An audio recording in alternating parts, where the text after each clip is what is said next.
Imagine, for just a second, that you are staring down at a completely blank piece of paper. Just absolute emptiness. Right. And you've got a pencil in your hand, but your job isn't just to, draw a picture. I mean, it is so much harder than that. Oh, infinitely harder. Yeah. Your job is to conjure a living, breathing creature out of, like, absolute nothingness. You have to give this graphite smudge its own thoughts, its own hidden fears, its own unique charisma. And the ultimate goal is almost terrifying when you think about it. You have to make millions of strangers care about this creature so deeply that they might actually cry when it gets hurt. Which honestly feels impossible. Hmm. But that impossible leap is exactly what we're unpacking today. Welcome to the deep dive, by the way. It's great to be here. So our mission today is to pull insights from this really legendary source. It's the foundational text called Disney Animation, The Illusion of Life. Written by Frank Thomas and Ollie Johnston, right? Two of the absolute masters. Exactly. Two of Disney's original master animators. And we're going to trace how those early artists didn't just learn to sketch cute animals, but literally reverse engineered the psychology of movement. They basically built an entirely new art form from scratch. Yeah, they really did. Yeah. But before we get into the how, I think we should probably anchor ourselves a bit. The urge to capture movement, that's not a modern obsession, is it? Oh, not at all. The sources point out that if you go back like 25,000 years ago, Cro-Magnon man was painting these astounding dynamic drawings on cave walls in southwestern Europe. Wow, so way back. Yeah, I mean, those early artists were already trying to capture a leap or, a struggle. They were trying to get at the inner vitality of a beast. So the impulse to capture life was always there in us. Always. But doing that sequentially, on film to create true, sustained audience involvement, that was a completely uncharted frontier. They were really stepping into the dark. Let me stop you right at that phrase, audience involvement. Because the text makes this really fascinating distinction between a live-action film director and an animation director. Right, the built-in advantages of live action. Exactly. If you're a live-action director and you want the audience to care, you basically just hire real people. You put two fantastic actors in a room, and a certain magic just naturally happens. The sources refer to that as an actor's innate personal magnetism. I mean, if you're casting a movie, you rely so heavily on that natural chemistry. Because it just occurs when humans occupy the same physical space, right? Yeah, you capture their micro-expressions, the subtle way they breathe, and as a viewer, your brain is just hardwired to empathize with that. You don't have to work for it. But in animation, going back to that blank piece of paper, none of that exists. Yeah. The animator has to synthetically generate charisma. They have to manufacture the chemistry from literal scratch. Which is wild. I mean, I am struggling to even conceptualize how you do that. How do you, draw charisma? Well, you have to look past human speech entirely. You have to go back to the very roots of how living creatures communicate. The animators essentially had to master a primal language. Like animal behavior. Exactly. The sources bring up the scientist Jane Goodall, right? And her pioneering observations of chimpanzees. She documented how chimps use incredibly complex nonverbal communication. Oh, like posture and stuff? Yeah, posture, specific gestures, acts of submission, like extending an arm with the palm turned down. That is so interesting. So before words ever even existed, there was this universal physical vocabulary. Precisely. I mean, think about dogs. Even dogs use their entire bodies to broadcast their internal state. You know immediately if a dog feels ashamed or proud or just totally indignant. Oh, for sure. Just by the angle of its spine or like the position of its ears. Right. So if an animator needs to communicate that a character is absolutely devastated, they can't rely on dialogue to do the heavy lifting. They have to tap into those deep primal symbols. Drooping the shoulders, slumping the entire body mass, dropping the head. But, okay, let me push back on this for just a second. If you're basically just exaggerating physical movements to convey emotion without speaking, isn't that really just pantomime? Like watching an old silent movie? It's a very logical comparison, and honestly, it's a hurdle the early animators debated a lot themselves, but creating a cartoon is actually significantly harder than pantomime. Really? How so? Well, consider a silent movie actor, someone like, say, Buster Keaton. Hmm. He is still a human being, right? He has a real human face, human eyes, human anatomy. Which we naturally connect with. Right. You, the viewer, inherently recognize and empathize with him. Even his resting face carries the weight of a human soul. Oh, I see where you're going with this. Yeah, an animator is tasked with conveying an incredibly complex, layered emotion, like, say, bitter dejection trying to hide behind a brave smile. But they have to do it through an anthropomorphic mouse. Or a duck. Exactly, you don't get the free pass of human empathy. Okay, that makes a lot of sense. And actually, that tees up one of the most revealing anecdotes in the material. It's about Donald Duck playing golf. Oh, the golf scene. That is the perfect distillation of this concept. It shows how personality is revealed not through the action itself, but the psychology surrounding the action. I really want to break this down because it honestly changed how I watch cartoons. Go for it. Okay, so if an animator draws Donald Duck getting ready to hit a golf ball, and they show his intense concentration, I mean, it's functionally fine, but it tells us absolutely nothing about who he is. Because concentration is generic. Anyone can concentrate. Right. Here is where the genius kicks in. Suppose Donald swings and just completely misses the ball. It's the immediate reaction to that failure that becomes the psychological payload. Because think about the different ways he could react to missing. If the animator decides Donald is deeply insecure and nervous, he might instantly blame the golf club. Oh yeah, and just angrily snap it over his knee. Exactly. But what if the animator decides Donald views himself as this highly popular amateur who is just having an off day and he's got a sympathetic crowd watching him? His response shifts entirely. He'll act utterly dejected and heartbroken, just to, milk the pity from the gallery. It's brilliant.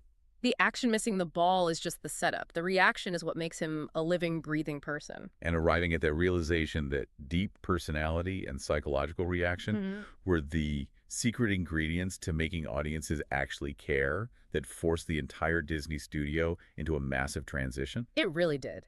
Because in the early 1920s, animation was definitely not about psychological payloads. Not at all, right? Far from it. It was largely about cheap gags and really repetitive visual tricks. Walt Disney himself struggled immensely in those early days. Yeah, the sources make it clear he wasn't exactly having an easy time. No, and it's important to note he wasn't some wealthy abstract artist living in an ivory tower.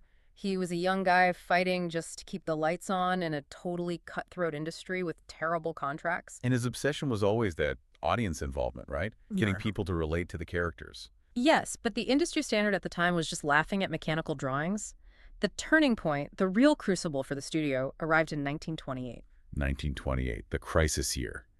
This is where he loses the rights to his only hit character, Oswald the Lucky Rabbit. A huge blow. And, to make it infinitely worse, the distributor goes behind his back and hires away almost his entire veteran animation staff. Yeah. I mean, that sounds like an absolute death blow to a company. On paper, it was a total catastrophe. But historically, it was the exact catalyst required to elevate the entire art form. Because he's backed into a corner. Exactly. Stripped of Oswald, Walt was forced to conjure up a new character on a train ride, which of course became Mickey Mouse. Right. And stripped of his set-in-their-ways veteran staff, he was forced to build an entirely new culture. He brought in younger, less experienced, but vastly more adaptable artists who were actually willing to experiment. And to experiment, they had to break a whole mountain of bad habits. Right. Because to survive those grueling early days of tight deadlines, the studios relied on these incredibly stiff, lifeless shortcuts. Oh, the shortcuts were everywhere. I was reading about the techniques they used, like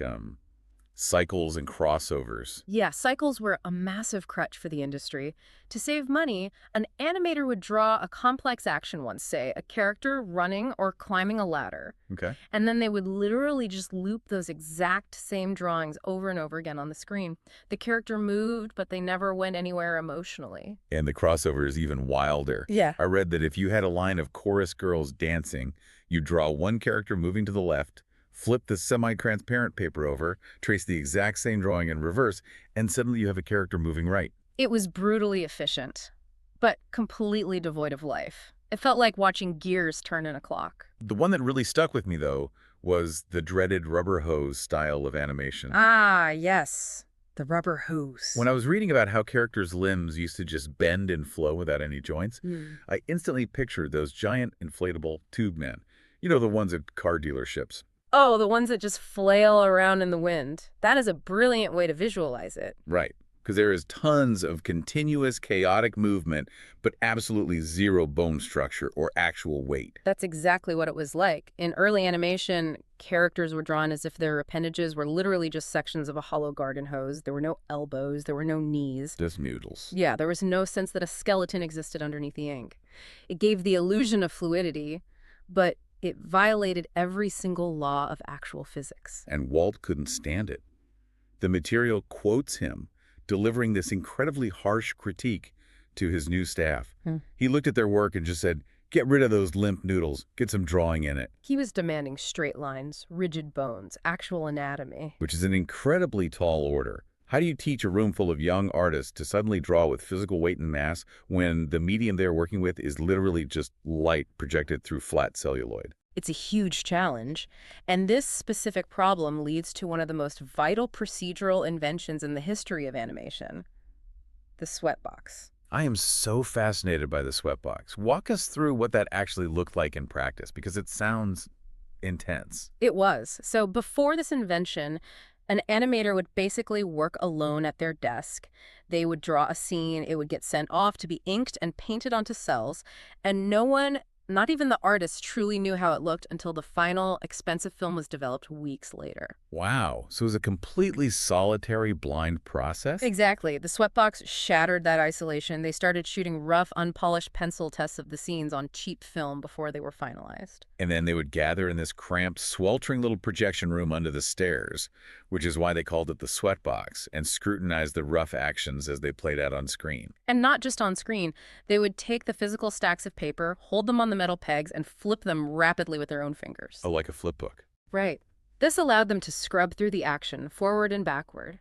They were physically feeling the timing of the movement. It transformed animation from a solitary guessing game into a rigorous, collaborative science. So if something was off, they all knew it. Instantly. If a character swung an axe and it felt weightless, the whole room saw it, and they could correct the physics before a single drop of expensive paint was applied. So by endlessly reviewing these rough tests, and specifically by trying to eliminate those inflatable tube man limp noodles, the animators accidentally stumbled into something monumental. They did. They weren't just fixing bad drawings. They were discovering the universal physical laws of movement. They were just trying to make things look less terrible on screen, and through brutal trial and error, they formalized a set of rules that became known as the principles of animation. Yes. These weren't handed down from some prestigious academic institution. They were hard-won, blue-collar discoveries that suddenly unlocked the illusion of life. I think we really need to explore a few of these principles, because this is where the physics and the psychology actually merge. The sources highlight one discovery as being by far the most important: squash and stretch. Squash and stretch fundamentally solve the problem of the limp noodles. It's all about maintaining volume while simulating the flexibility of living flesh. Okay, break that down for me. Well, in the real world, only entirely rigid, dead things like a wooden chair or a cast iron pan stay the exact same shape when they move. Living things compress and extend. Muscle expands. Fat jiggles. Right, that makes sense. The quintessential example the text provides to explain this is a simple half-filled flour sack. A flour sack, which is, basically just a shapeless blob. It is, but that is the absolute genius of it. If you take a half-filled flour sack and drop it on the floor, gravity forces it to squash out to its widest, flattest shape. Because the contents settle at the bottom. Exactly. But if you grab it by the top two corners and yank it into the air, gravity pulls the bottom down, stretching it out to its absolute longest shape. But, and this is the critical physics lesson, it never changes its overall volume or mass. There is still the exact same amount of flour inside. Yes. Oh, I see.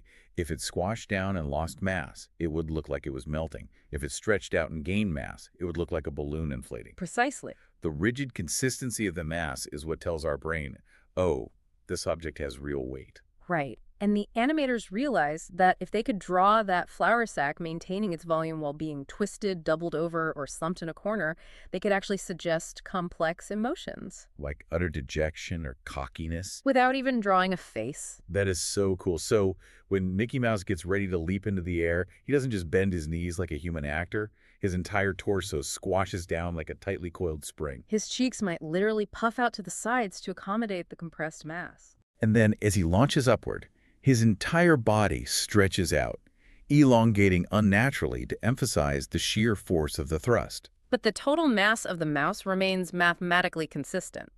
Squash and stretch gives the human eye the subconscious illusion of gravity and muscle tension. Okay, so squash and stretch solves the problem of weight, but weight moving randomly is just chaotic. Mm.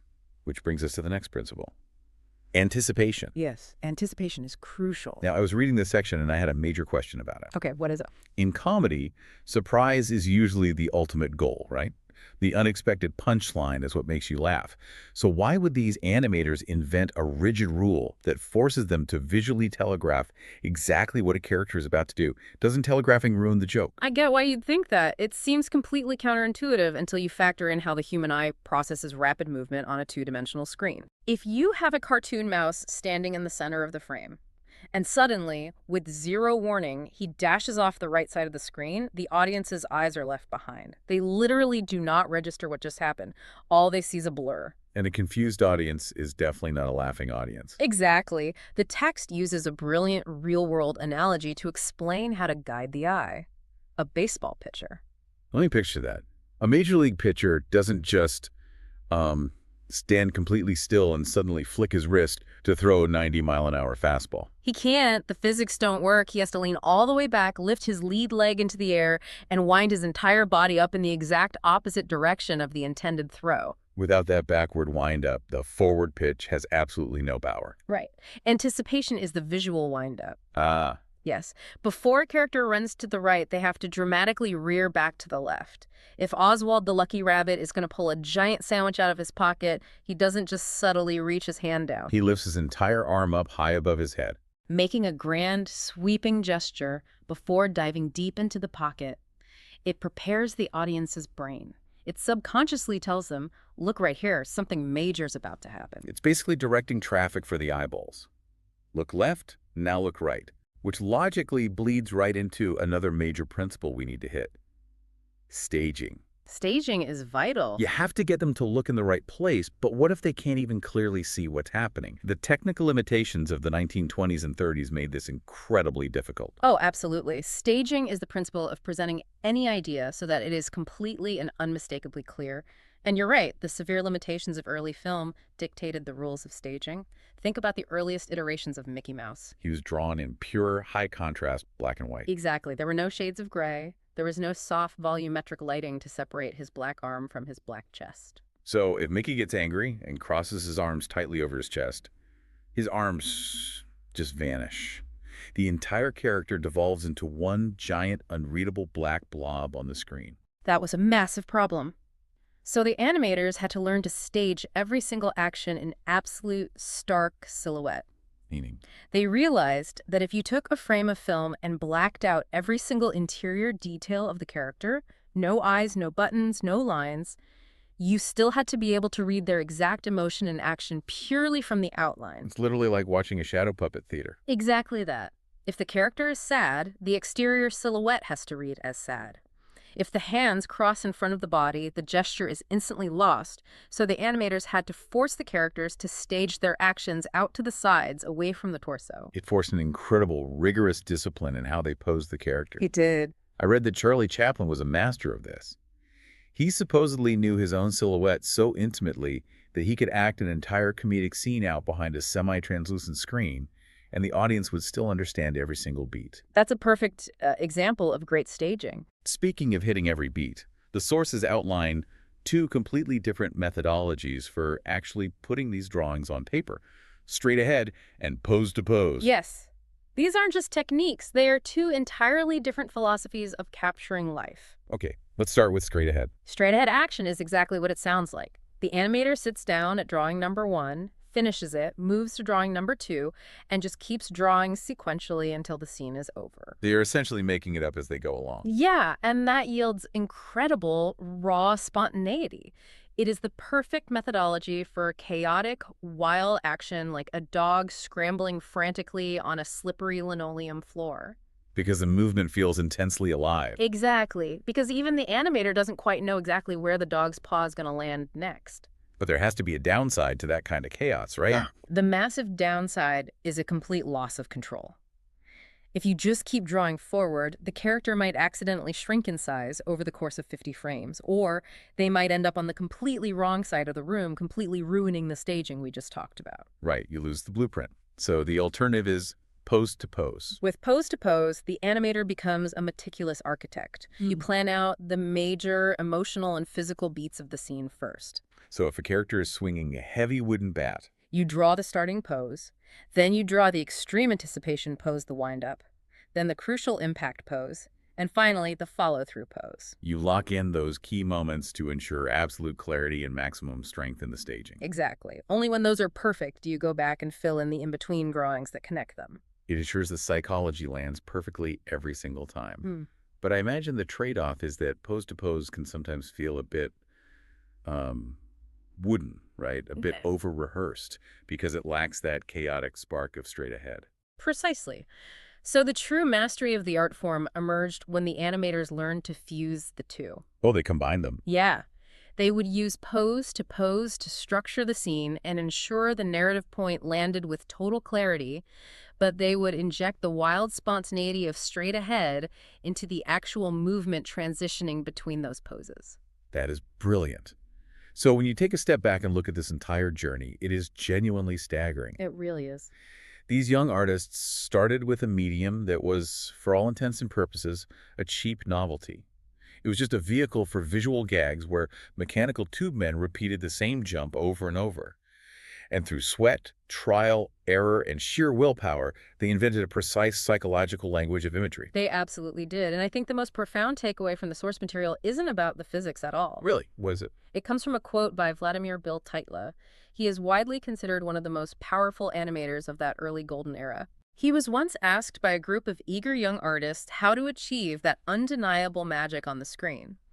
And he told them that animation is not just a single track.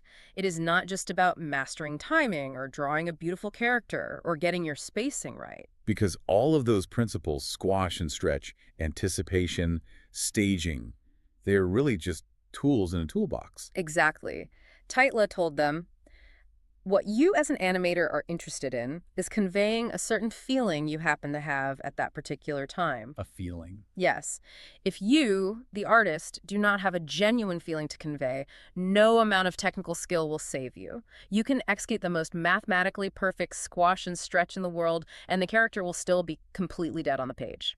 Conveying a deeply felt human emotion is the entire essence of the art form. They didn't just study how to make things move. They studied how to make audiences care desperately about how things moved. They took a blank piece of paper and they literally put a soul onto it. It makes you look at the world and yourself entirely differently. It really does. In fact, if you are listening to this right now, here is a final provocative thought I want to leave you with today. Let's hear it. Think about your own daily interactions. When a friend surprises you with good news, pay attention to your face. How often do your eyes widen and your cheeks compress, using literal squash and stretch in your own facial expressions? Oh, wow. Or think about the last time you told a really good story at a dinner party. How often do you use anticipation in your body language, taking a deep, visible breath and dramatically shifting your weight backward before you lean in to deliver the punchline? That's so true. Now that you know the hidden principles of animation, you might suddenly realize you have been a walking, talking cartoon character your entire life. You have been fluent in this ancient, nonverbal language of movement without ever even knowing it. The only real difference is you didn't have to draw yourself into existence from a blank piece of paper. And, well, we should all be incredibly thankful for that. We truly should. Thanks for joining us on this deep dive. We'll see you next time.